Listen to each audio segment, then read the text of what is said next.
if you don't feel like it. I hear you. I'm I just hear you. saying, we might want to wait a few minutes. Just, give people a few minutes. We only got like 12 people, so we expecting a little bit more. Oh no, we'll give it a minute. So Yeah. hey, we could start with wins. Anybody got any wins? Anything they want to talk about? Taylor, I know you haven't been on in a minute, but you learned something before that, right? Any wins? Yes, I have learned some things before. I haven't been able to apply them yet, but I'm hoping that that'll change here in the next month. All right. But I've definitely been taking a lot of notes. So. Don't think about it too long. Notes are no good unless you do something with them. That's very true. Yeah. We can't read that, Sabor. Yeah, what are you showing us? We can't read that. It just basically said that your gas, electric, and water has been turned on. No deposit is necessary because of my credit. There is a one-time fee of $42 that will appear on your first bill. For each one, or just the light bill? For everything. Oh, okay. Says someone over the age of 18 must be present to turn the gas on at this location, though. I got to contact Pancho. Yeah, when are they planning on going out? Rochelle, you smiling? You heard that? Any other wins? You guys are interrupting my wins. Listen, that is a win. That is a win. That's the one. We got the electricity on. That's yeah, with no money down. Thank you, Sabor. We ain't talking to you two. I want to hear about everybody else's wins. That's right. Anybody else? Rochelle, you got some wins. You're on mute, honey. Oh, sorry. I got some wins. I was excited. I put it on the Facebook and I put it on our new public Facebook. I'm so excited. I went yesterday. I was talking to Sabor and I just went in there and I got me and Armando. I did it for both of us and we put us on that secondary credit bureau. All of them. We requested a freeze on all of them. I don't know what happens next. I think I have to check my emails to see if they do it or they approve it. I don't know what they're going to do, but we're just excited because we want to stop that. And then I was sharing with my family, my brother, and I was telling him, there's like so much information that you need to be aware of. You need to come to our class. I send him a link every week and, it could help them, because like you said, they're really singling us out. They're looking at us that we're minorities. They don't give us what we need. They're looking at the past. There's a lot of stuff they're looking at, and we just got to get control of it. So that's a big win. We're excited. Thank you. Yay! Good news. Thank you. So anybody new that's on the call, what she's talking about, there's 6 secondary credit bureaus. Most people know the main 3, but there's 6 secondary credit bureaus that collect. That was not me. There's 6 secondary credit bureaus that collect personal information such as your banking, your habits, all that a lot of people don't know of. And she went and froze all her secondary credit bureaus this week, and so I'm really proud of her on doing that. Yes, congratulations. Anyone else want to share? Thank you, Rochelle. She forgot to tell you, she got credit line increases for her and Armando. They closed on their property. They got the electricity on. They send the money to the contractor. The contractor started working this week. She's beautiful. They doing it big. She's already looking for another next property. She got a whole bunch of stuff listed going on. Yes. Sorry, Sabor, we're work dogs here. Yeah, great job. Oh, awesome. Rosie, I did open a Navy Federal account a couple months ago. So all right. I did one little thing that's learned. Yeah. All right. You open up Taylor, did you open up both personal and business? Well, yeah, I have a personal, and then the 2 ladies you spoke with, we have our business account for our vending machine business with them. Okay, nice. Yeah. So very nice. You just got to build that internal score up so we can get that business credit with them. Yeah, that's definitely what we're about to work on. Okay, yeah, nice. Thank you for all your advice earlier too. Oh, you got it, always. Anyone else? Come on, guys. My wife not on here, but she went and bought another vehicle for her Toro fleet today. Did she buy that Stingray thingy? Yeah, she bought a slingshot.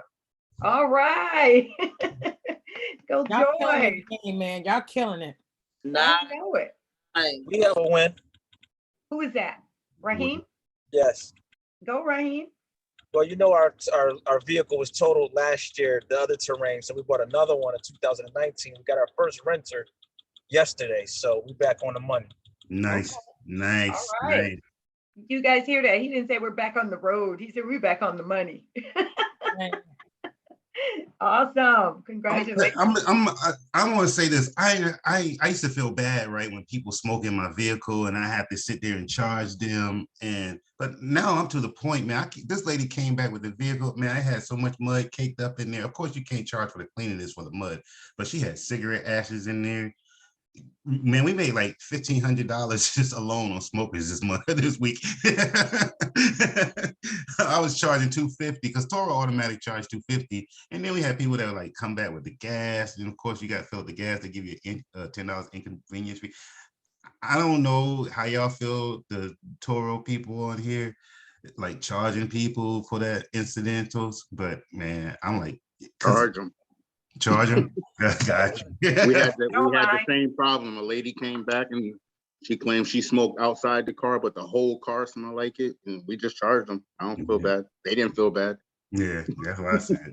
I was feeling bad, and I was like, man, because they kicked off the platform. They don't pay the $250 that Toro charges. But the one lady, she rented the car for one day. It was like $58. She ended up paying like $400 after all the incidentals. You know what I mean? So I'm like, I felt kind of bad because, but at the same time, like Telly said, she didn't feel bad doing it. So No, it's Yeah. business.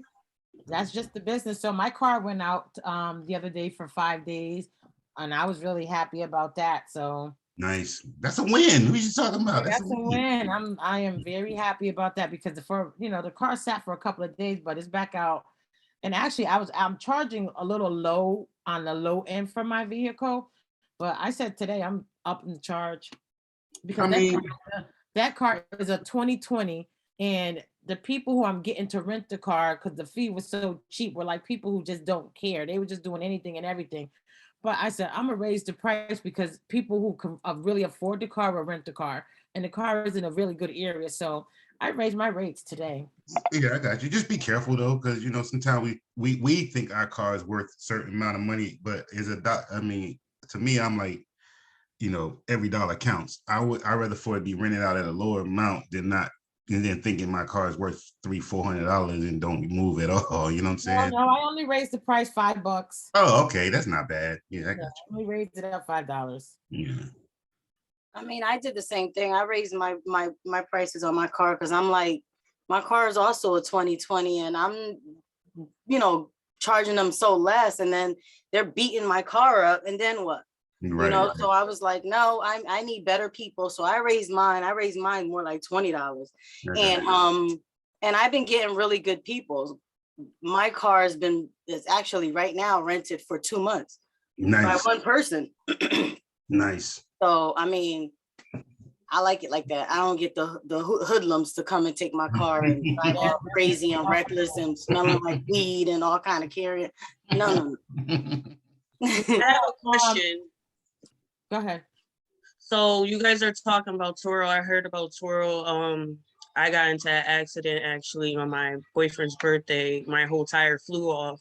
And I didn't know that Toro even existed up until I went to the rental place and somebody told me about it. So you're using you're lending your personal car to somebody else? Yes, ma'am. Yes. Yeah, you can do that, but you can buy a car that you specifically use for that. Some people use their car that they would normally drive every day.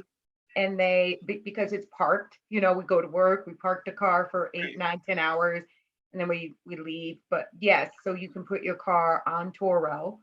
We have some people here who we help folks to do that as part of our program as well. But yeah, so we have some people that are actually winning doing that. Seems like a nice investment. It really is. It is. Mine is out as well. The guy was supposed to have my car for 2 days and I haven't gotten it back yet. So he keeps extending. Yeah. So, but that happens to me a lot. So I'm glad about that. So it's out and making money like it's supposed to do. I would extend my vehicle. I would extend my rental for your vehicle too, Rosie. Sorry. I like your car. All right. And Yeah, you're she gonna got have to trade. she's doing luxury cars. I'm not in that field yet, but I'll be there in a minute. I got Hey, guys. luxury cars, Mercedes and BMWs and slingshots and Maseratis and all them kind of cars on there. Don't worry, my name is on one of them. Right. It's coming. That's right. It's all good. It's all That's good. it. Anybody else have any good news before we start for tonight? Do we have any new people that are on tonight for the Well, first time? I had some news. I'm sorry, Telly, got good news? Go ahead, Telly. Yeah. Well, like Taylor, I'm working on getting my vending license because I feel I found a need for a few vending machines, so I'm looking to do that. And you know, we have our LLC for our cleaning company and stuff, and I secured a store in Trumbull Mall, so I'm going to be cleaning this. Have a income from the store cleaning, trying to work on another one. Look at that. Let Awesome. me get my camera on. Let me get my camera on. I mean, Clean house. camera on. Wait a minute, we gotta take a picture of this. Wait, wait a minute, wait a minute. Whoa, I need Yeah. everybody to smile because of that news. Everybody smile. Hey. Yeah. We will be That's putting awesome. that on the Facebook page because that is some great news. Yes, Did it I just is. hear That's what's cleaning up. company? Huh? Is that That's all- Telly? Nicosia? Yes, I have a cleaning company and I'm struggling. Yeah, me too. But I mean, it takes time. It's a lot of time got to go into it. It takes a lot to get customers, especially with COVID. It's hard. I had a few customers, but they dropped off, so I was down to zero. But be patient. It'll happen. It'll happen. I You told gotta you. keep So- promoting. So I wanna stop you guys just for a second, and then y'all can beat me up later if you feel the need to do so. So one of the things that we all must understand is our words creates our lifestyle. It creates our lifestyle. The whole universe was made because of words that were spoken. The heavens, the earth, the sea, all made because of words that were spoken. And I'm a preacher, so I'm gonna give you the scripture in Matthew where it says that we are condemned or we are justified by our words. We are condemned or we are justified by our words. And so Nicosia and Telly and me and everyone else that's on this call, I want you to remember that just because COVID happened doesn't mean you have to suffer. Not in your world that you create for you, right? It does not mean that. And so Nicosia, from this day forward, your business is not hard. It is not suffering. I want you to begin to create with words what you want, what you see for your business. Everybody get that? Yes, Because that ma'am. is critical Ma'am. to what we are doing and why we are on this call. It is critical. If you don't change it here and it comes out here, then you're going to stay in the same world that you've been living in for so long that the world has told us, how, there are so many things that people say that we agree with. But I want y'all to like really get your inner ears going and listening to what folks say. And don't be so quick to go, that's right. I know that's right. Yeah, No, don't that's agree with wrong. everything. Yeah. And I know that's wrong. Mhm, I That know does that's not right. apply to you. mhm.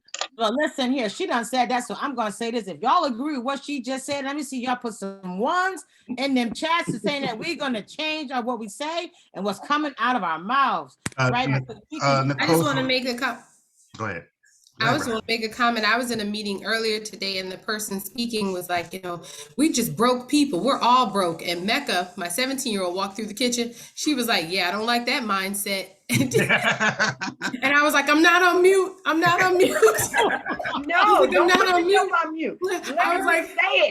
but I wasn't agreeing with the person. I was just sitting there in the meeting like, not me. I'm not broke. And, you know, and I'm like, I'm not broke. I don't know about y'all. Maybe y'all broke. That's right. And Mecca walked through and she said, that mindset, that mindset. I was like, Tell that's Mecca, exactly yes, right. yes. Nicole, Nakosha, I think Nakosha was gonna say something. I'm sorry, sweetie. Say it, Nakosha. Oh, I didn't say anything. Oh, That was Nicole, just the first word that popped in my head. I didn't really mean it, but I just.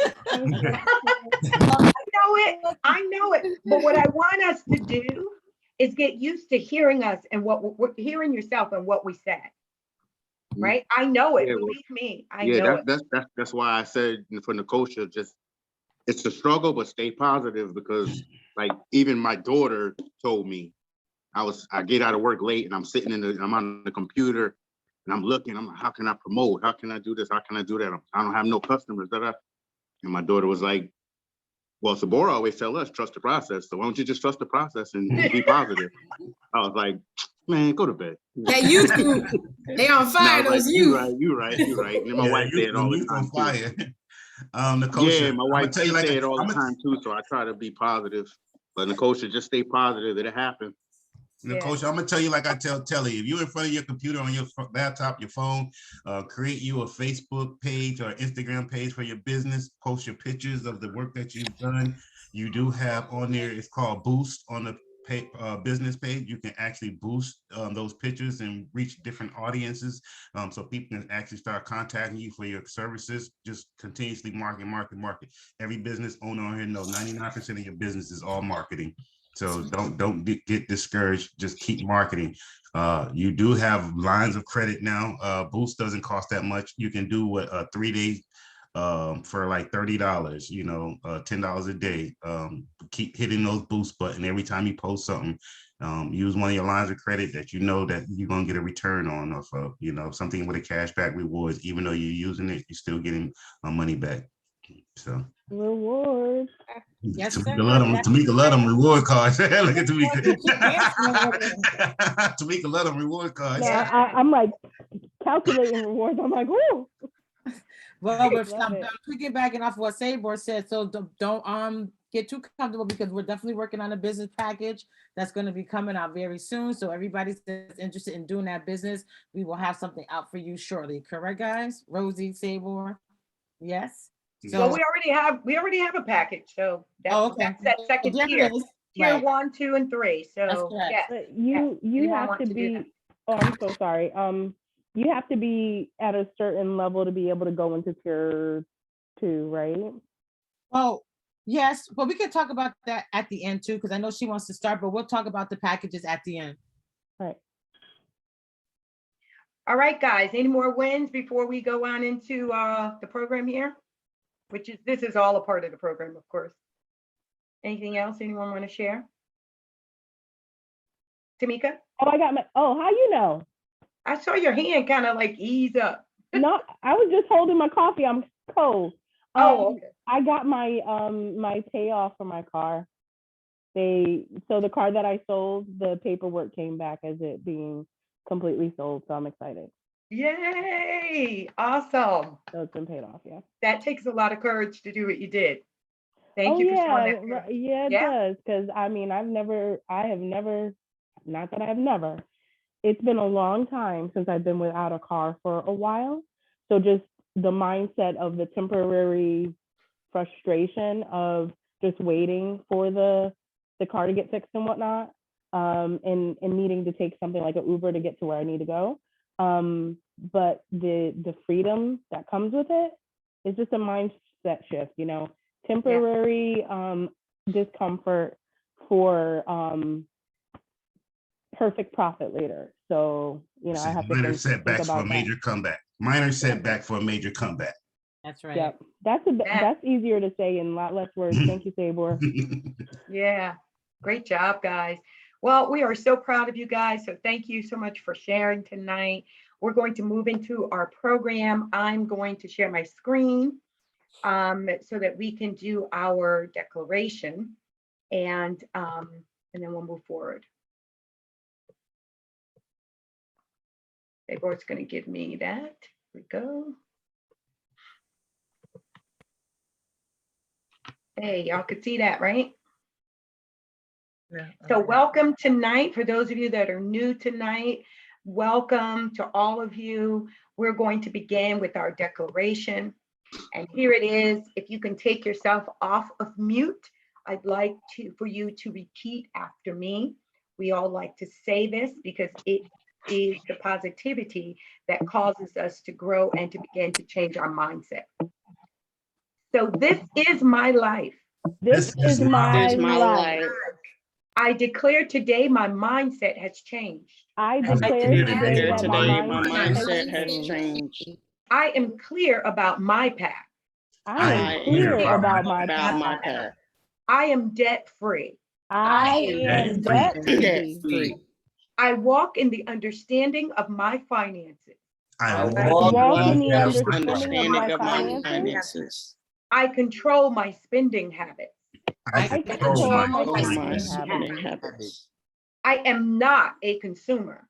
I am not a consumer. I am an investor. I am an investor. My money works for me. My money works for me. All things are possible to me because I believe. All things are possible to me because I believe.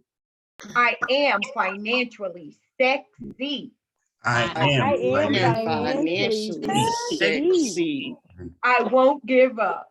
I won't give up. All right, come on, somebody make some noise.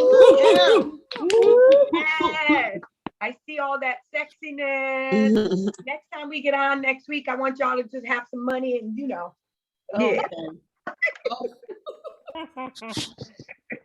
Don't have any, borrow some from Sabor. I'll throw some credit cards.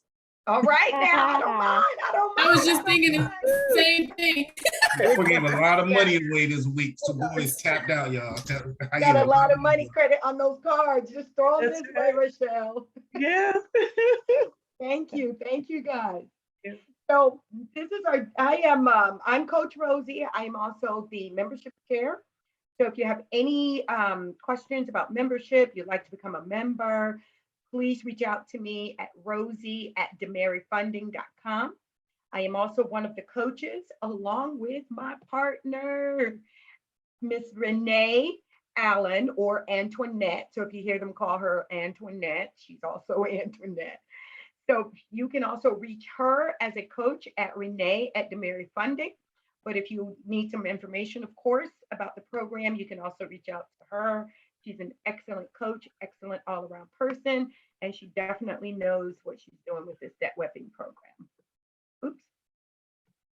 So let's start with what is velocity banking. We use velocity banking as a strategy for lines of credit to pay off our debts faster than the traditional method.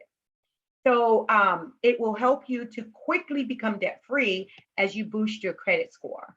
And we believe in paying off our debts and not on our debts, all right? So that we can get out of debt quickly. Initial concerns that most people have about velocity banking, and that is it's a total new concept to me. It absolutely is a total new concept, but if you hang in there and you trust the process, you'll learn what it's all about. You'll learn how to use it and how to leverage it so that you can begin to create generational wealth. The whole process doesn't fully make sense. Initially, it does not, because it's not something that most people do concerning their finances or even debt. And so it won't make sense at first. However, if you trust the process, it will. Will it help me is another question that many people have. This program and velocity banking will absolutely help you. Not only will it help you, but if you have family members, it will help them. It is a plan to help you to begin to create generational wealth. If it's so good, why haven't I heard about it? Well, there's a lot of things personally that I have not heard about, and I'm sure there's plenty more. But this particular program, when I did hear about it, I was a little confused by it, But once I hung in there and I began to learn and, sit under the greatest mentor of all time, Sabor DeMary, I learned so much and began to apply this to my own life. And not only mine, but my children are also part of the program and they are learning to use it. So I hadn't heard about it before, but I'm so glad that I did and know about it now. I'm nervous to make a dramatic financial change. Listen, being nervous is quite all right.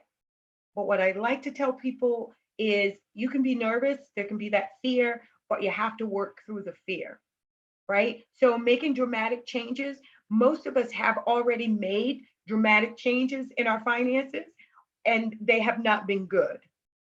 So now turning around what may have not been a good situation to become a great situation is a good thing to begin to do, right? So you want to do something much more dramatic to push you forward and propel you to a greater destiny than where you currently are. Will I make a mistake and make my financial situation worse? If you trust the process, listen to your coaches, you will find that you will not make mistakes. What we do ask, if you're part of the program, talk to your coach before you step out and do something and you're not sure about. I talked about trust already. The main things that we have to do, there's 4 of them. Trust the process of this particular program. Trust your coach who's going to lead and guide you financially and the things that you should be doing. Trust yourself to now begin to change the trajectory of your life, your financial life. And then trust God. If you believe in God or a God or whoever that is, trust in your God to lead and to guide all of the other stuff that we just talked about. All right. So let's talk about DeMary Funding Company. Sabor talks about generational wealth, and this is probably one of the most important things that we should do if we're going to work in this program. Generational wealth is wealth that gets transferred from one generation of a family to the next. And I'm going to say that again. Generational wealth is wealth that gets transferred from one generation of a family to the next. And we all know that not only will wealth get transferred, but some debts can also be transferred. And what we want to create for our families is generational wealth and not debt, right? And if we have debt, we want good debt, okay? So we want good debt that's not going to transfer over to our children or children's children. It may consist of valuable assets such as cash, real estate, securities, or ownership of a family business. Those are some of the things that you can create generational wealth and transfer. So one of the things that Sabor always says, it's his what's the word for it? The words that he always says over and over again. And that is, a movement is a movement. That is his saying. A movement is a movement. And without doing something different and changing the way that you've currently been looking at your finances, then you're really not making a true movement that's going to create generational wealth. So Sabor Al DeMary, he is a husband to Joy DeMary, a father, a brother, and a mentor. He's a real estate investor. He has over 29 properties, approximately, he's got to have more than 29 now. We keep saying 29, but I have not updated this thing. Approximately 1.7 million in assets. He's an accredited investor, legally allowed to trade securities between financial institutions. He's an acquisition manager of a $40 million fund in Texas, Florida, Georgia, and South Carolina. He's known as the mortgage note broker in the world of mortgage lenders. He and his colleagues broker approximately $2.5 million a month. He has 4 active LLCs and businesses. He's a consultant of Velocity Banking, Credit Services, and Real Estate Investing. So I present to you on tonight, Mr. Sabor DeMary. Come on, give it up for Sabor. Hey, everybody. Yeah. So I got somebody reached out to me, and as Rosie said, I'm over a $40 million fund, but a lot of the assets that we buy has to be attached to land. The land has to actually have real estate on it. But if anybody interested, somebody's reached out to me and asked me to share that they have some notes for sale, but it's all raw land. We don't buy raw land. So I told them I would let everybody know. I don't know if you see my screen. Don't mind the names, it's me and my partners, but from the seller. So they have 30 finance notes in Texas. They have an unpaid principal balance of 600, almost 600,000, and some interest rates on here. But I do have that information if anybody interested in raw land. Again, I do not purchase raw lands. I have to have real estate on mine. That way, there's equity in that place. Raw land, you don't get that equity. This is something like Tim Crane buys. Those people that have been on the phone that Tim Crane before that we all spoke with. So, but anyways, I know Rochelle and them, they trying to do some stuff Raquel and them trying to do some stuff with some land. So if anybody interested, just let me know after the call and we'll talk about it. I'll get Rosie on it. All right, so y'all know I'm proud of this team because this is amazing. Everybody on here, it's only 20 people on here tonight, but these 20 people, we are few. We like the 300s. We are few, but we are mighty. But I want to talk about real fast before we go over some of the things that you have thought about, like if I just knew this before I joined this program, like some of the things that would have changed in your life. I know there's some people on here that had to file bankruptcy in the past, or, even people that was towards bankruptcy and actually end up working this program and work their way out of it. Like some of the things that you can think of that your younger self that you wish you knew, because I'm trying to get some stuff together for our younger class. So if anybody would like to share like some of the things they wish they knew now, even if it's not just this program, but in general, this program, like some of the things that you've learned that you wish you knew. And I'm taking notes. Say that again, Sabor, from before, you mean in the past? Yes, before, For this program. Yes, because I'm trying to make the younger kids aware in our youth program, some of the stuff that I've been through, but some of the things that maybe you all went through that you can actually give to me, like so. For me, sorry. Go ahead, Tamika. I think for me, it's mindset. To be willing to think outside of the box that the proverbial box that I normally fall in, and start dreaming higher than I've been dreaming. Getting rid of a car that had a lot of value to pay off debt, to be able to eventually start buying real estate is something that blows my mind. I wouldn't have ever thought about that. And because of my sistership with Raquel and just being able to dream with her, I think the value of this program is far beyond the monetary value. It's also about the mindset and the people that you get to link arms with and think differently. So mindset and dream big. Yeah. The money's great too. Anybody else? Is there a way I can share something, Sabor, if I may? Yes, of course. Okay, I wanted to read a little something. I know you talked to me and said you wanted me to kind of share a little bit about what the debt weapon has done for us. So I'm going to read to you kind of from a little sketch from the beginning and how bad it was, okay? So the debt weapon has changed our life. Growing up, my partner and I were never taught the benefits of using credit to leverage our purchasing power. All we knew is we need to work hard for our money. I'm reading this, you guys, so I don't want to get teary and look over here at everybody, okay? Because I can't do it. You know me. Yes, that's fine. Okay. Oh, wait a minute. What happened? It just, are you guys there? Oh, wait, it opened. don't know what happened to my class. Hang on. Can you hear me? Yes, ma'am. Yep, Because we I hear. don't see the picture. I don't know where I went to, but that's okay. I don't need to see the pictures. I'll get all weird. Okay. We never realize how untrue that model is and how you keep working and working and still struggle through life. We have made our mistakes, such as previous bankruptcy, for getting in too much credit card debt and not understanding how to pay off debt more quickly and effectively, which prevented and delayed us from purchasing our first home.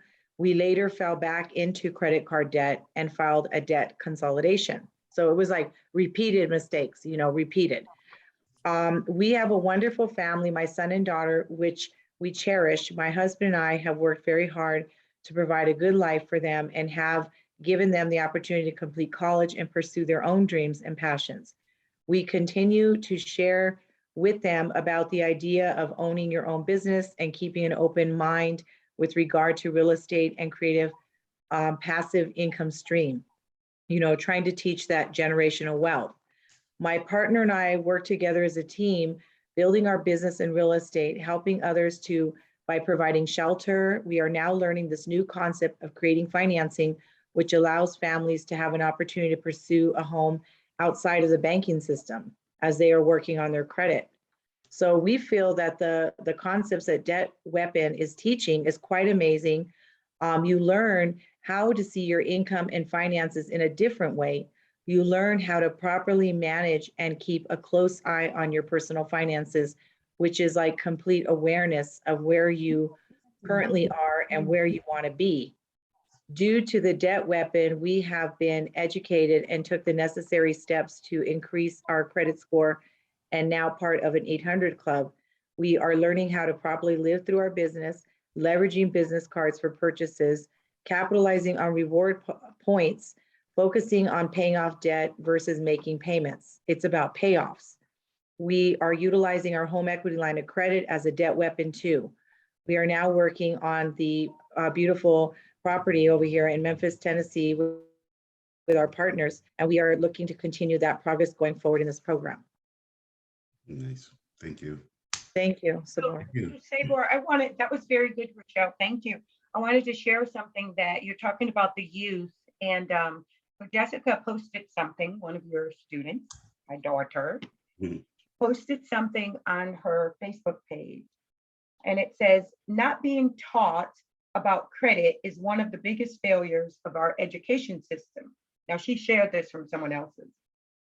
And her former principal from middle school chimed in, and she put parenting, and she put question mark, exclamation mark, question mark. And so Jessica replied back to her and said, the education system should do more to teach kids about life skills that their parents may not know about. Every parent doesn't have all the answers. So the principal wrote back and said, true, but schools can't do it all. And Jessica said, agreed. But at high school level, especially in underserved communities, a lot of schools do the bare minimum to teach high schoolers things they'll need in life, not just in college. A lot of students who may choose not to go to college leave high school knowing nothing except PIMDAS and MLA format. So the principal said they should offer it extracurricular, maybe as a community center program. In other words, not in the school still, right? So of course I chimed in and I said, I hear my girl still has a voice. Good singing, kiddo. You tell her.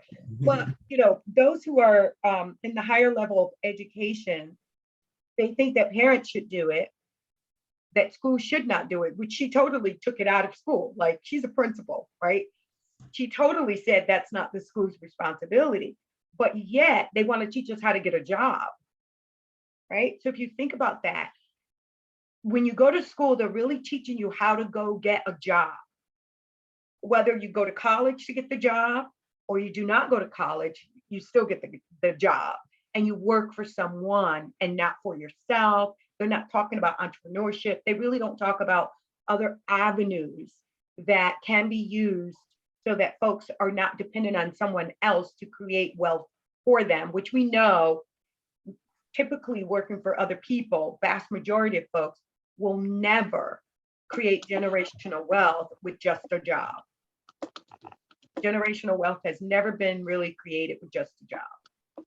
So I think for me, one of the things that that I wish that I knew was more about money itself, just how to handle money, what credit was really for, and not doing all that consumer, being a consumer and shopping so much. And I think most of our kids think that that's what money's for, right? It's for shopping. It's credit cards are for shopping, not to really use it to build credit, but to buy things and stuff. So I think that's probably the biggest thing for me. If I had known the proper way, I think that, my credit would have been a whole lot better. And I would have been further along financially. So I want to give a shout out to Miss Walker down in Carver High School down in Atlanta, Georgia. She had me down 3 times last year talking to the youth about credit and finances and stuff like that. So there are people out there trying to make kids aware. She actually used to talk to me a lot of times and, call me about her own personal stuff. And she's like, hey, we got to get this message out there. Can you come and speak? So she did have me come and speak. And I really appreciate there are people that's trying to push this. I don't want to think like all schools, but majority of schools don't. But there are people that's trying to get this message out there.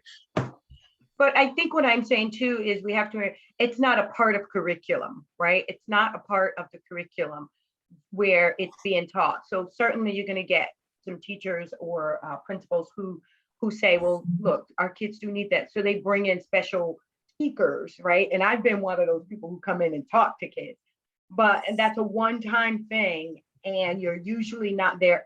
There's no one doing that every day, and showing them the way financially every day. And I think that that's what we need. Right. They should make it a part of the curriculum because even after college, like in the professional sports, they just started like in the last 2-3 years, giving college athletes a financial thing because after football, there's only like a 6-year life and these guys are broke. They make millions and they're broke after being in the league for 6 years. So they just started implementing this kind of knowledge to those people. So if we started earlier, they would have this knowledge already. Then you give a kid 23, 24 years old, you give him $1 million. Of course, he's going to be a consumer because he don't know better. So now they just started in the NFL and NBA. They just started talking to these people and getting them financial help. Yeah, the same thing with the military too. I always lived around military towns and they always, these kids are going into the military not knowing. They get these cars. They got car lots everywhere around the military base. And these kids, they don't know anything about money and finances and just taking a 23% interest rate on the car just to have a car, it's eating up their monthly expenses. So yeah, I did what you're saying. They do need it though, especially people that have platforms like military athletes and stuff like that. I also think that Jessica's conversation with the former principal speaks to privilege. I mean, she's speaking from a standpoint of privilege and of white privilege because she's not a product of a particular zip code. She looks a certain way, so she's afforded a lot other more things than people of color, brown people, Black people would be afforded in life. There's someone to help you up in an area where you're lacking more often than not if you look, or if you're a particular, background. So she's also speaking from a point of privilege. I thought it was interesting that even now in high school, you're still required to take a health class. Like you literally have to waste a whole semester of school on health. And then they're not really, promoting health. Children are unhealthy. They eat Takis by the thousands at school. They have to take 2 and 3 years of gym. They still don't like to exercise, but literally they're going there. My daughter tells me, well, we just go there and we sit down. They go and they report to a gymnasium. Maybe he or she makes them run around and then they can just sit there and they can be on their phones when they could be sitting in a class, a core class that could get them credit, on the power of credit and learning how to leverage their credit, how to budget, what do you say when you go into a bank, how to open a bank account, life skills that are going to, help them avoid pitfalls in life. Entrepreneurship. This week we had a group of third graders that they just started making rainbow loom bracelets and rings and stuff. And a couple of them got together and said, we could help. They want to help their teacher make money for their end of the school year trips and like parties and stuff. Now we can sell these to the school just like they sell chips in a lunchroom. And she was like, yes, you can, but you have to speak to the principal first. The principal was like, that's a great idea. How many do you think you can make before you start selling? They're like 500, we could have 500. So they went around with little applications and forms that their teacher helped them make them to recruit other third and second grade students to make the rainbow loom bracelets and rings and these little necklaces. And they're little cute things. And they sat down, they wanted to know how much they should charge, if $3 were too much for this. And they were so excited by it. And the principal, after they came back with like 10 people, they started off like, I think it was 3 people. They came back with like 10 people and said, these are the people that are going to be making the stuff. And the principal was really impressed. And they said, we're going to start Monday making this. And then of course they let the parents know, and the parents came in by the droves giving more supplies for them. And then it started a whole new lesson in her class, in their math class. She put aside what they were learning in math and started talking about, well, you didn't initially have all these materials to make all these bracelets. Your parents went out and they spent money and they bought you more materials. But how can you make money? How much money would you have made with what you had initially, and then how much of that you would have to invest to get what you have now? And it started a whole lesson, and she's going to continue that lesson for I think another week. She said she would, and then they're going to just continue to sell it for next 6 to 8 weeks and see how much money they can make. But they got so excited about the fact that they had their own little business. They gave it a little name. They voted on the name, and they're going to be in our atrium, and they're going to be selling their little bracelets. And I saw like just the excitement of it all. And you don't get that kind of excitement when you're like, oh, I graduated from school, now I got to go to college. You're looking at it like that's more work to get to where I want to be in life, because there are things that children desire, adults as well. We graduate, we get a job, it's like to get more things. It's a consumer mindset. It's not to, make money that's going to last long after you're gone, hundreds of years past, the time that you were here. So definitely entrepreneurship is something that needs to be taught. I truly believe it should be part of the curriculum, especially beginning in, hopefully in middle school, but definitely by the time they get in high school, because we waste their time in high school with courses and stuff that they could care less about. And people are getting paid for them taking these classes that they're not even benefiting from anymore. Gotcha. So wasted time there. Definitely agree with what Raquel is saying with all of that, but I also wanted to chime in with, as she said, my actual 6th grader, I was a little upset this school year when she came in and said she wasn't getting science as a core class. I was like, how are you not getting science as a core class? But then she turns around and says she's getting financial literacy. And I'm like, well, you know what? I don't know about the planets no more if they're going to teach you about money. If you go start, because she's talking about assets and she's talking about, mom, how's your wig business doing? And this, and she's showing interest, like Raquel is saying. And that's something that we really need to get our kids more. And yeah, because we didn't have parents telling us that, make sure save your money, because she herself has a consumer mindset. And I'm glad that she was introduced to this so early on, because the way we grew up, where $5 we try to make that last a week, because you don't know if your mom's gonna give you $5 again next week. They don't think like that. They'll go to the store and spend that whole $5 that one day and be like, all right, well, I'm good today and I'm eating this and I'm straight. Like you said, Takis all day and stuff, and I'm good. So it's crazy that, we, like I said, that the schools themselves are not teaching them these things, and they're not showing them these things, but they expect them to be able to value certain things in that sense. Now, back to what Sabor was saying, like I could even relate with knowledge that I know now that I wish I knew.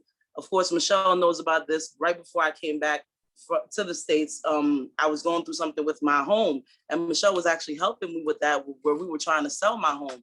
I actually bought my home in Connecticut cash, and I didn't have a mortgage, but due to our finances and not working right away, our taxes built up on us. So when I had left to go to Haiti and Woody was still on his way to come, we had rented our house, and we're like, well, we're rented, so then we'll at least get to keep it, and at least the money coming in from the rent will pay the taxes, and not anticipating the big change of moving to a whole different country or anything like that, and eventually getting backed up and stuff like that. But I eventually lost the house.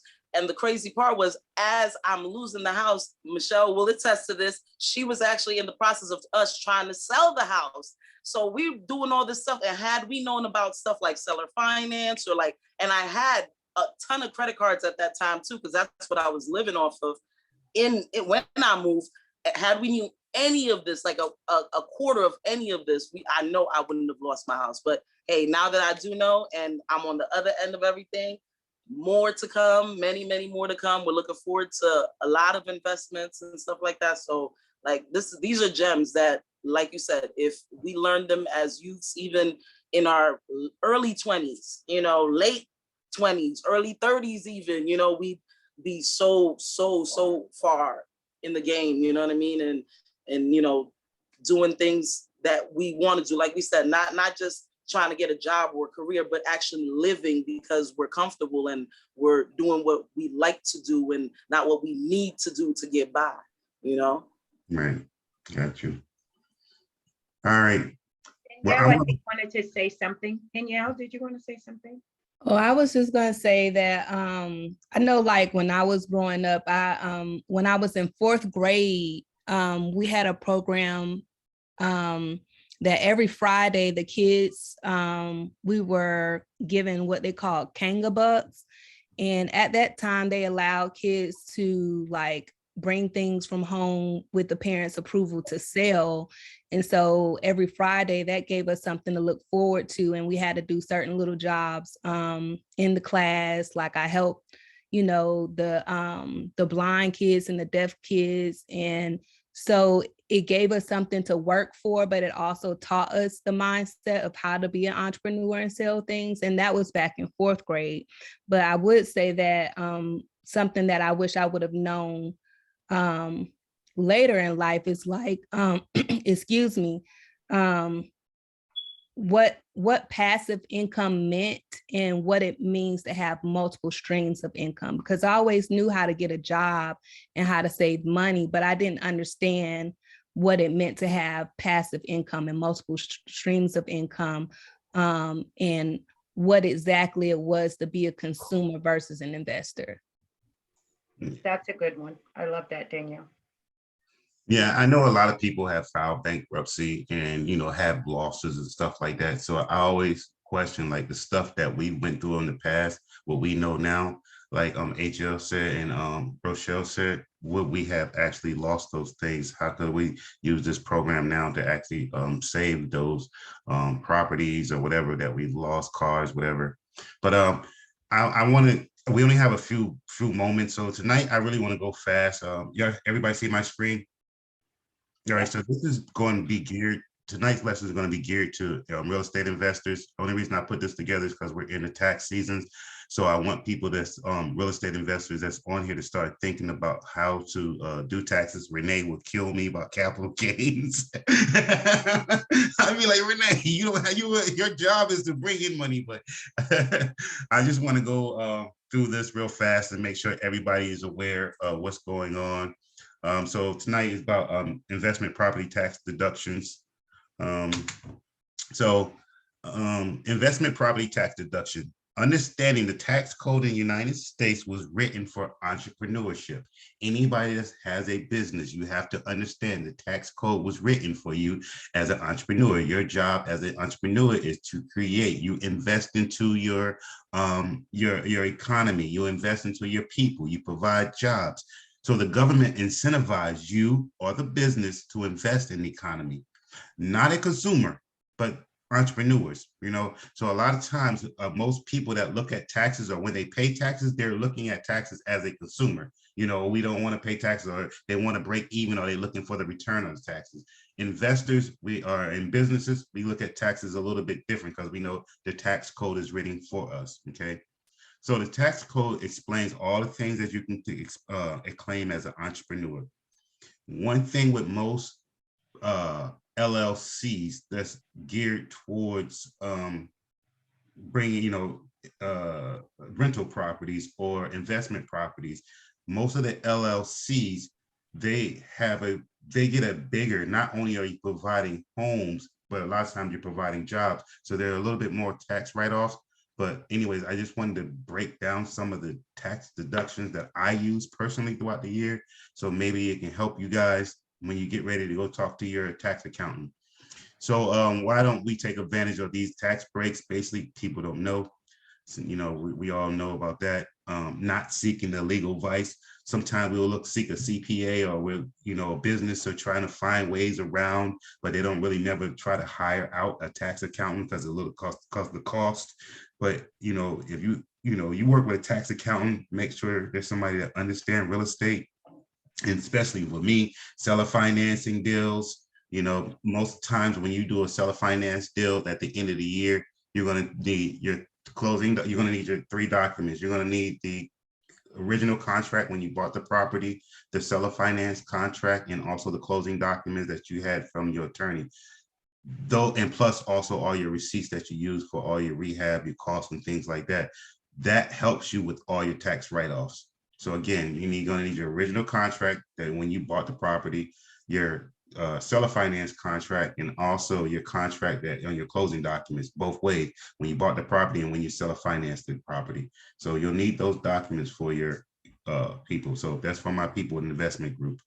So make sure you always keep your documents. We already know we have all our stuff in Google Drive. So when you get ready next year to file your taxes on that, I'll have that for you. But anyways, you should not be paying any taxes as a real estate investor. As a real estate investor, you got to remember your business of that LLC is to bring in money. Okay. It's different on a consumer. If I was if I was an individual, I bought a property to fix and flip. Yes, there's going to be taxes because it's a short-term tax. There's a certain thing. There are 2 tax brackets, a short-term and long-term. But as an investor, as a business, your business is bringing in revenue, is bringing in that passive income. Okay, so there's a big difference there. Okay, I'm trying to go fast because I know we're past the time, so you guys got to bear with me. So I'm speaking kind of fast, so just bear with me. So 10 tax deductions that me and my wife use every year. First one is interest. So if I go to the bank, and we talked about this, getting pre-approved for a mortgage, taking the rest off my line of credit, and whatever I pay the interest, if you take a loan out, a home equity line, your line of credit, those are all interest payments. Say you even use your credit card to pay for a rehab, a purchase, that interest that you paid on that is a tax write-off for you. Okay, so you want to make sure you have that separate. That's why we always say keep your business and personal stuff separate. That way you'll know how much interest you paid throughout the year on that credit card. Those are tax write-off for the business side of you. Any kind of interest you paid on lines of credit is a tax write-off.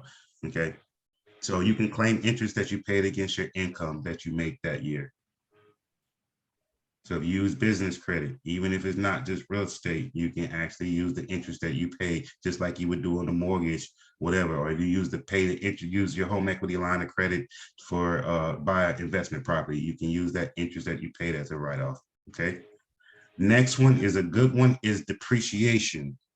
Anybody that buys an investment property for 27.5 years, you can write off depreciation. We all know that houses in market is expensive right now. Even though the houses is appreciating right now, you can still write it off as depreciation for 27.5 years of the years that you own it. You only do it once a year, you can write off depreciation for 27.5 years. Does that make sense? Mm-hmm. All right, next one is rehab, repairs and rehab costs. So this is both for the people that have investment properties and people that have seller finance.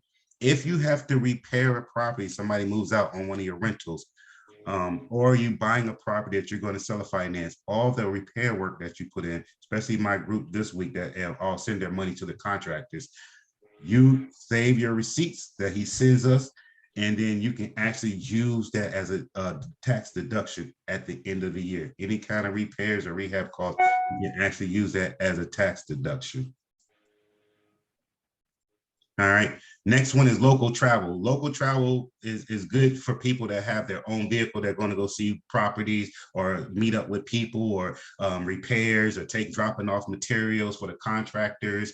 Any, part of your vehicle, because some people use their personal. So part of your vehicle, you hit the mileage, you write down the mileage when you get in the vehicle. When you get back home, you write down the mileage, all that travel. Those are tax write-offs. One thing with us is long distance travel, right? Because a lot of us don't have properties that's in the same state or backyard that we live in. So, hotels, flights, rental cars, food, meetings, contractors, all those things are tax deductions. You can use those as a tax deduction and write off. So again, you should not be paying taxes. There's plenty more taxes on ones that you can use and write off. All right. Next one is office. I think it's 244 square feet. So anybody know that the office, I can't remember what it is, but if you have an office space that's designated in your home, you can use that as a tax write-off. Now the office space cannot be your kitchen table. It has to be a room designated just with it. Sometimes I think it don't have to have a door. It used to have to have a door, but it has to be just for office. Okay. So office space, computers, laptops, writing materials, envelopes, because I use UPS stamps when I do the credit repair letters for our members.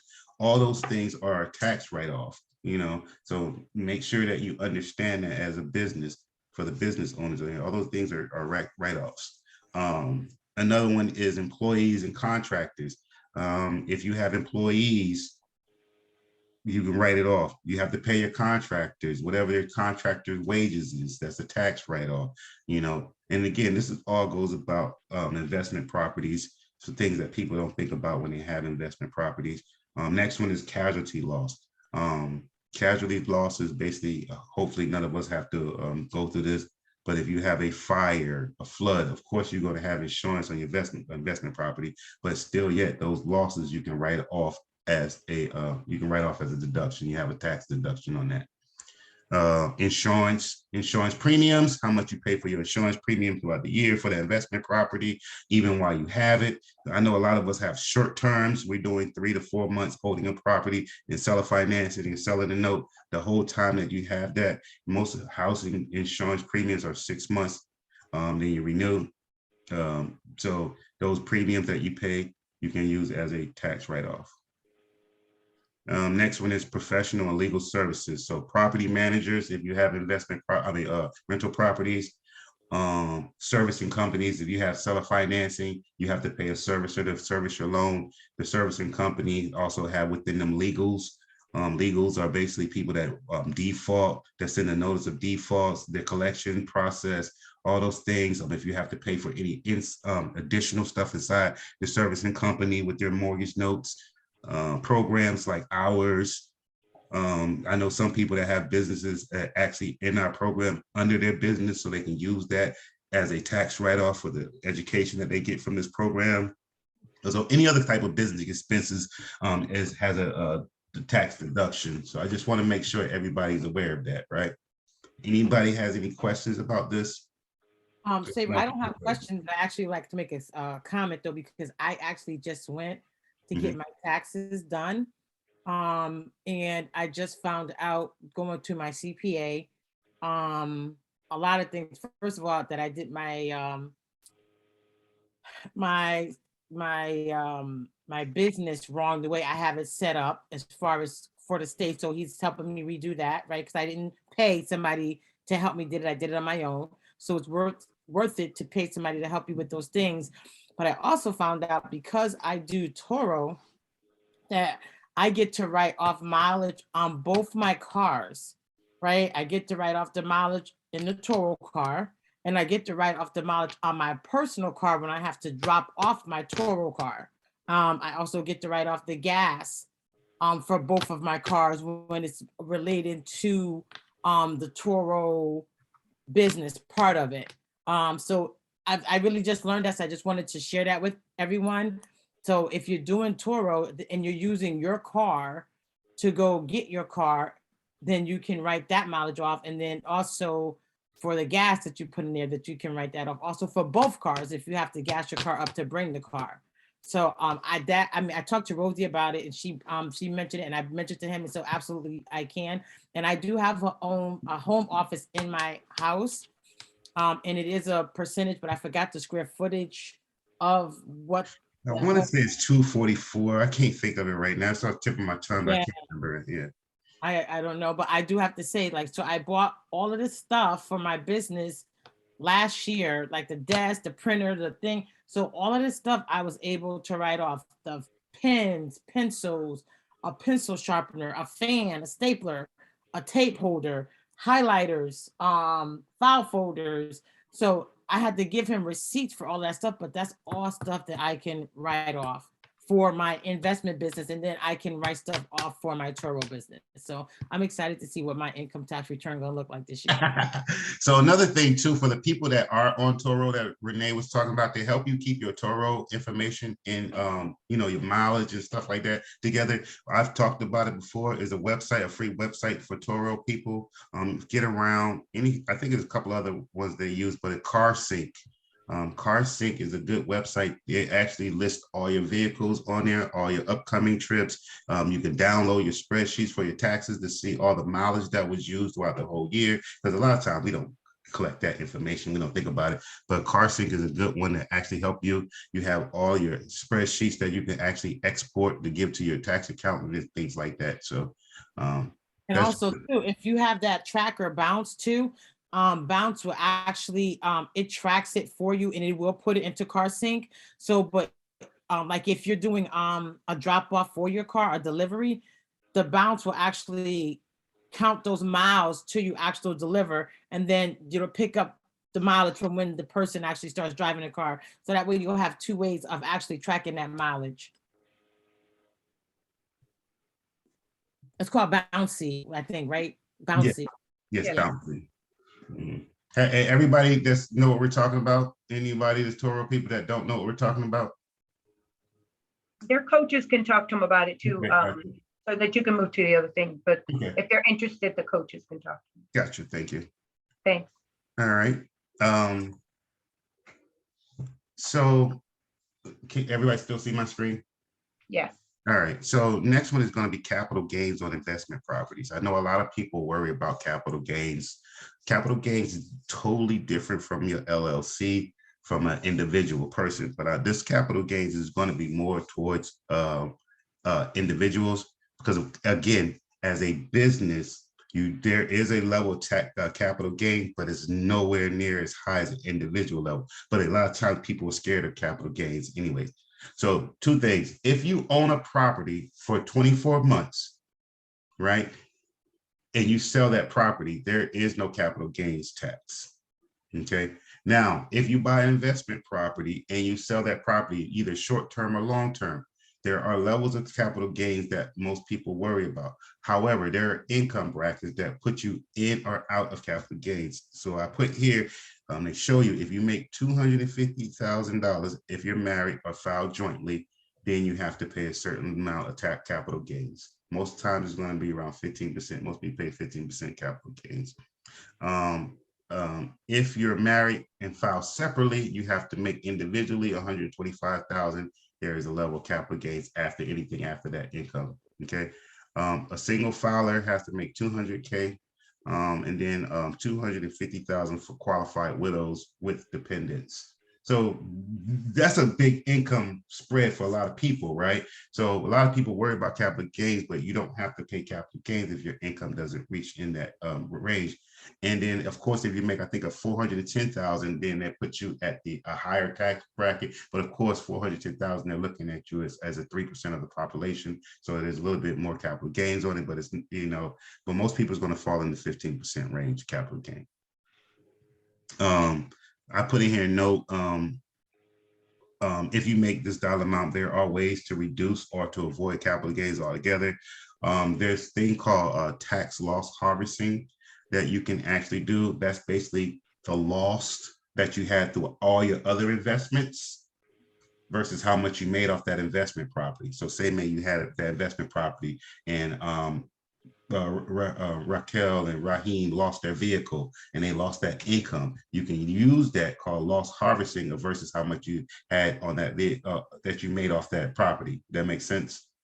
So any other investments that you lost on, you can actually use that loss versus what you made off that property. So tax loss harvesting actually helps you. Another one people know is the 1030 exchange. So you sell a property and you put that money right back into another property that that you can actually avoid paying capital gains or defer the capital gains on that property.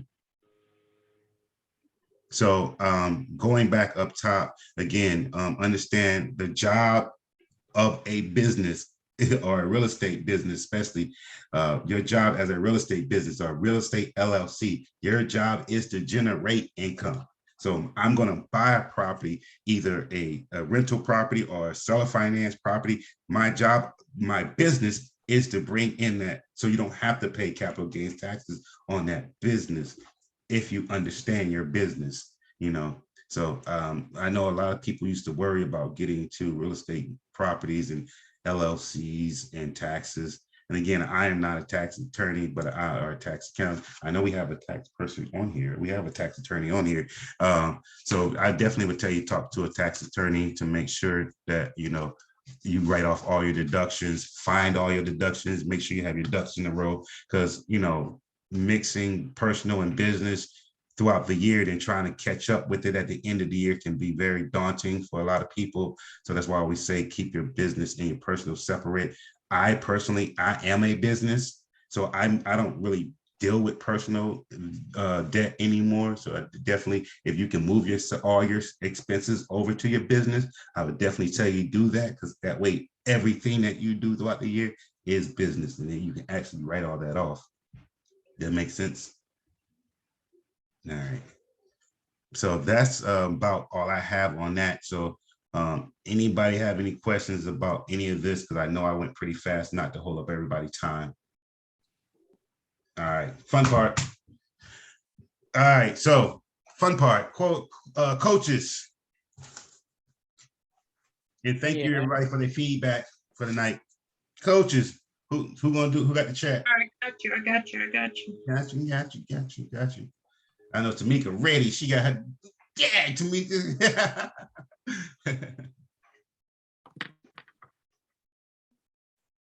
Y'all ready?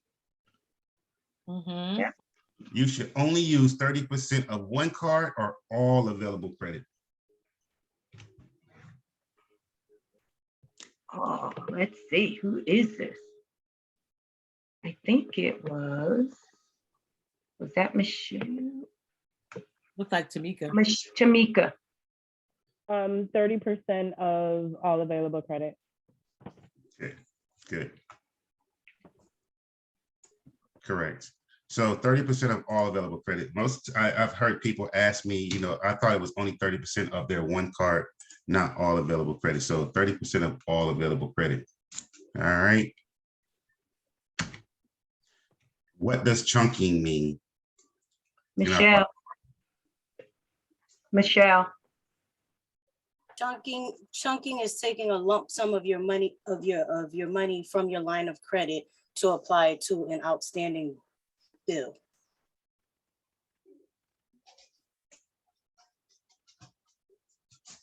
Got you. So yes, chunking is taking a lump sum of money off of your line of credit and applying it to the principal only on an outstanding bill. And you'll use your cash flow paycheck parking basically to pay back that chunk.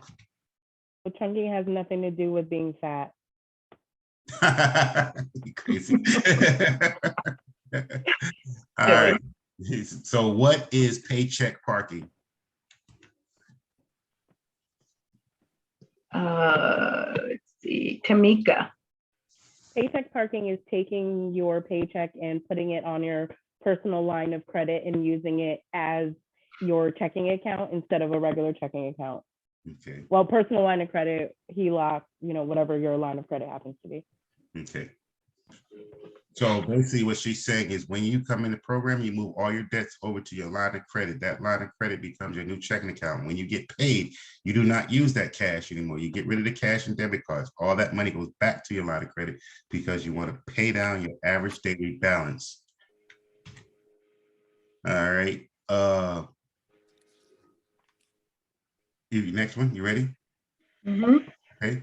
An LLC should file taxes as Michelle. An S corp. yes.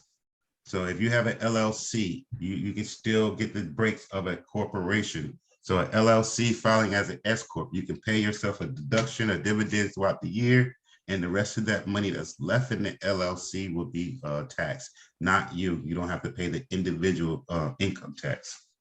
Good job. I have to pay my contractor. Which tax deduction do I use?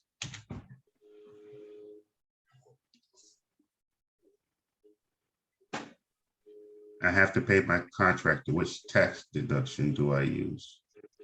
Taylor. Is it an employee tax deduction? Yes. Employee contractor tax deduction. Good job. That's Taylor. Taylor, do I have your email address?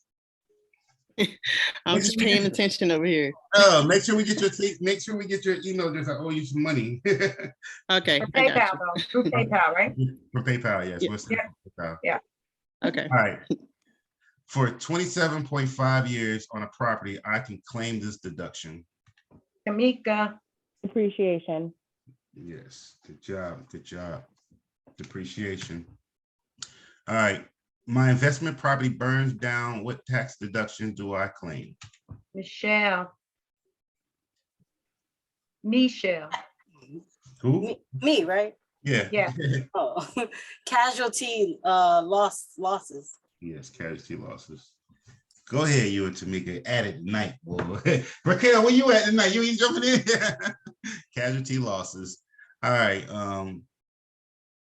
Why do we want a pre-approval? Tamika. Because a pre-approval is a guaranteed, that you guarantee to get approved for your, what you're looking for, versus a pre-qualification is just, it's not a guarantee. Pre-approval is a guarantee. Got you. So pre-approval is guaranteed, pre-qualification is marketing. Got you. So when we get pre-approval, I always say when we get pre-approval, that means that we're making sound decisions. Not only that, you'll know your interest rate, your purchase power, meaning how much money you're actually allowed to use. And also you don't have getting pulled multiple inquiries. Because you say you go buy a car or a house, and first thing they want to do is pull your credit. But with the pre-approval, you can deny all that. You already know what your dollar amount is. You already know what your interest rate is. You already know what your term is going to be. A lot of times they'll say, oh, well, we could try to beat that. And they end up pulling, and you get multiple inquiries, 13, 18 inquiries from that. So having one pre-approval actually gives you buying power and letting them know that you're financially sound. Okay. And when they see you with the pre-approval, they're already going to know you have good credit. They're going to want to try to pull your credit anyway and try to say they're going to shave you interest, points off your interest rate. Again, we do not worry about interest rate. We worry about paying offs, not payments. Okay. If you are denied credit or a line of credit, you should do what? Ooh, that went fast. Hold on a second. Sorry. Raquel. Call the reconsideration line. Raquel is in the game, y'all. She is back. She is back. Call the reconsideration line. So anytime you apply for credit or denied credit or credit line increase, you call the reconsideration line. If it's a new card, all you do is Google the name of the card along with reconsideration behind it, and you'll get the reconsideration line. I'm gonna let you know Chase is the worst. You will sit on that phone about an hour waiting for somebody to pick up. All right. Buy business cards, envelopes, stamps, and new laptop. What deduction do I use? Whoa, y'all quick, man. Michelle. Home office. Home office. Good job. Home office. All right, so that's it. That's all I have here tonight. We have Tamika, Tamika got 4. 4. Michelle got 4. Raquel got 1, and Taylor got 1. Correct. And I'm officially broke. I'm sorry, we don't use those words. You're not. So before we Sabra, if I could just throw this out there too, if anybody has any trade lines that they have for sale, please reach out to me at Renee at DeMaryFunding.com, because I do have a client that is in need of a trade line. May have one, Renee. Okay, Rosie, we'll talk offline. So what she's saying is, if you have a credit card or a line of credit that has some age on it, meaning in a limit, a limit with no balance, you can actually use that as an authorized user to make some money off of that, what she's trying to say, just in case nobody don't know what that is. So, but anybody have trade lines for sale, or let Renee know. All right, and I'm done here. Anybody else has anything they want to discuss with me, or? I do. Sure. I wanted to hear a little bit more about the business side of Debt Weapon. Maybe that's something to talk to Renee about. Yeah. Okay. So what do you need? So let me ask you, what are you looking for on the business side of the Debt Weapon? Well, I have an LLC that I've been sitting on for 972 years, just because I'm not really sure, what to do with it. I've been interested in real estate investment and also, basket weaving and all kinds of stuff. And I'm tired of this shiny, object syndrome. So what I'm saying is I would like to, Renee and I have talked about, side hustles that I can do to bring in extra income, but I'm really serious about having multiple streams of income and things that I can do that will create generational wealth. And I want to get to the point where I get to the business side of things, where I'm actually doing something, achieving my dreams, and not just, I'm walking the walk and not just talking the talk. So I would like to learn more about it. And I guess that's a conversation I can have with Renee the next time we meet. So when I used to have a criteria, so it's kind of different now, because the coaches felt like there are certain people that already came in with money or had a certain, LLC level or tenacity to move over to the next level. But my criteria used to be you have to have at least a 745, because of course when you start pulling inquiries on the personal side, your credit score would drop a little bit. So 745 personal credit. Also, I wanted to make sure that they did have 120,000 of available unsecured credit. That's why I always tell people my recommendation for each person in that group was a minimum of 120,000. That will allow you to leverage. So those are my only two before I move people over to the business side, because you're going to have to leverage it, and you're also going to start applying for business credit. They're going to look at your personal credit. So if those two are not in financial order, it was no use for you moving over to the next tier. Sure. However, we had people that actually had income, they already had money saved and things like that. So there are certain people that had moved over to the business and investment side, even though they didn't meet some of those criteria. So again, your coach would tell you if you're ready or not, but definitely, and we've talked about how to start establishing business credit on a young level, but we definitely. I know I'm not young, so what you saying? No, the business. I'm just messing. No, don't even talk. Don't even do that. You do look young. You do look young. I'm just messing with you. Yeah, but Renee got you though. Renee got you. I know. If your coach feel like you're ready to move over to the business side, I'm definitely I'm ready to go. The investment and business side, they keep me busy. they don't hold no, they ready to go deal after deal after deal. I'm like, wait. So I don't think I am ready yet. However, I'm just throwing it out there because you guys are talking about all these deals and you're whetting my appetite. So it just makes me want to get myself together so that I can, I would say working on getting that credit score over 745 or 745 minimum, and we still work on getting you unsecured lines of credit. But again, can we? Yes, I got you. Got you, Raquel. Yeah, but that's really it. I just want to make sure that you're comfortable and you have an understanding on the personal level. Because again, moving over, business is no different from the personal, right? But only thing with the business, starting out with business credit, you're going to have to do a lot of times what is called PG, personal guarantee, a lot of that credit. They're going to look at your credit.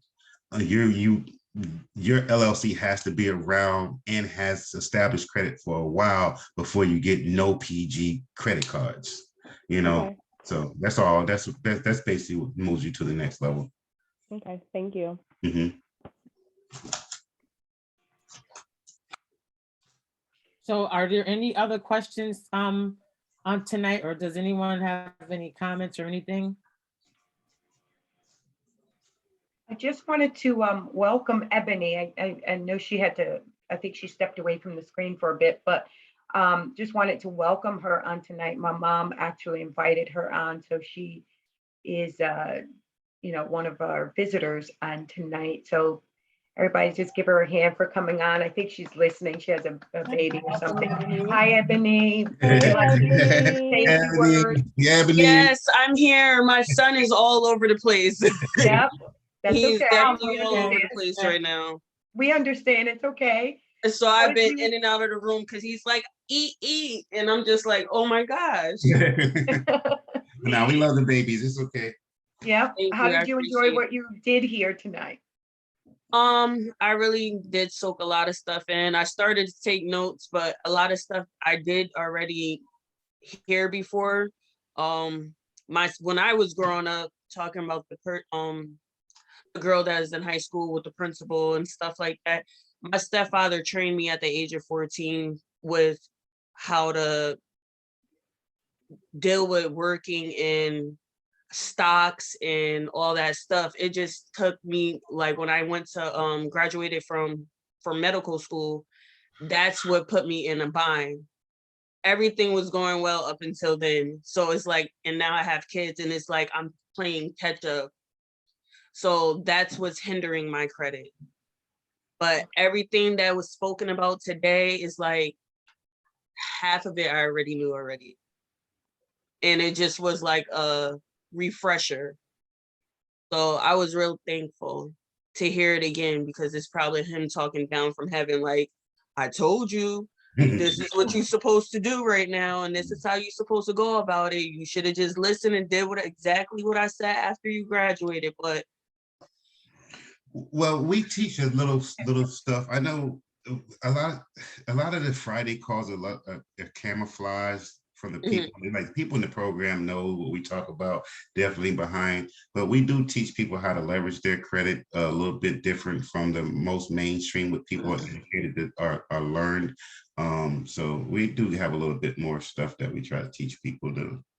It's just every time I try to do something, the first thing that pops up is my student loans. Nothing else really pops up. So that's the bothersome for me because it's like I wasted time going to school and I'm not in the field that I graduated for. I'm a mail carrier. So, and I don't even want to be here. I want to go back to school and do what I graduated for. So I don't think, but I think I read it somewhere. 78% of the people don't work in the field they actually went to school for. Like I always tell people, do not go to, if you're going to go to college, you have to make sure you're getting something that you're going to get that requires you to get a state license after you graduate, right? That way you know that that job is guaranteed. Nursing, doctors, even barbers got to get a license, you know what I mean? So sometimes teachers and things like that. A lot of times people go to school that for just, just for the heck of it. Just for the heck of it, or because they were told to go to school. And I was. Yeah, exactly. Yeah. I was forced to go to school, but my passion always been to become a masseuse. That's what my genuine passion is to do, is to be a masseuse. And since I have bad skin, I want to do something as far as with skin. But with the masseuse thing, they were in Westport and I guess they no longer have that anymore, and they're in Cromwell, but it doesn't add up with my work schedule. So I'm in the I'm just like, I really don't know what to do right now because I want to be a masseuse. I want to go back to school for something I actually really genuinely want to do. That's been my passion since I was younger, but I don't have time working where I'm at right now. So I'm like, do you still want to be here? And ever since I had my son, I've been here 7 years, and since I had my son, it's just not, doesn't make me happy. Ebony, do you have to be licensed to do massages? Yeah, I think you have to have a. I think They it's like would want you barbering. to. I think it's like barbering. You have to have at least you have to have a certificate and you have to pass an exam, state exam, and they have to require. Yeah. It's So like you don't. So you're not at that place where you have that yet, and that's what you want to go back to school for? Yeah. Okay. But I do have a girlfriend that has her own massage business. She does traveling massages. And if you want, I can actually reach out to her for you and get more information and see if it'll be helpful. And I can put your number from Rosie after the call and see what I can find out. networking, networking. Because a lot of people, everybody that they're like, listen, the way you might as well just invest in yourself and build your way up, because there's a lot of people who didn't even go to school, but they're LLC. And I'm just like, yeah, it is. People go like spending loopholes, go over and not actually sit in the class and do it. I'm gonna call her. Corners, rather. I'll call her tomorrow.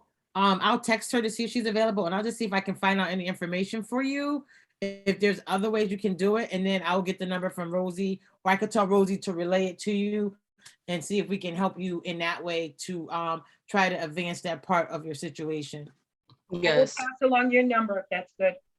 No problem. No problem. Because yeah, that's something I've been looking into and researching, but is no online courses, is no hands-on, like somebody come to you or you go to them and they could teach you one-on-one. It's Cromwell. And I'm like, I get off work about 4:30. I have to get my kids. I can't travel to Cromwell for an hour and I'm not gonna make it. And coming back home is just gonna be too much. I'm cramming in so much in my brain.